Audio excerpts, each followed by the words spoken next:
In today's video, I'm going to teach you how to download a project as a PDF on the Visme mobile app. First, open the Visme app on your mobile device. If you're already logged in, you'll land on your dashboard. If not, sign in so you can access your projects. Give the app a moment to load. A stable internet connection helps here. Once you're in, browse or search for the project you want to export. You can tap into folders or use the search bar to quickly locate it. Open the project to make sure everything looks right. Check your pages, text, and images, then return to the project view where you can see the export options. At the top of the screen, look for the download icon. Tap that to open your export choices. Here, select PDF. You'll usually see two options, a standard PDF or a PDF with bleed marks. Choose standard PDF if you're sharing digitally or emailing, since it keeps the file size manageable. Pick PDF with bleed marks if you plan to send the file to a professional printer.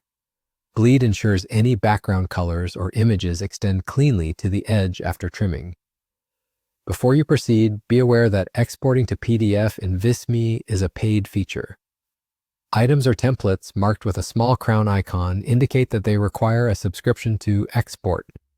If your project includes those premium elements, or if your account is on a free plan, you'll likely see a blue button at the bottom that says something like Unlock Items.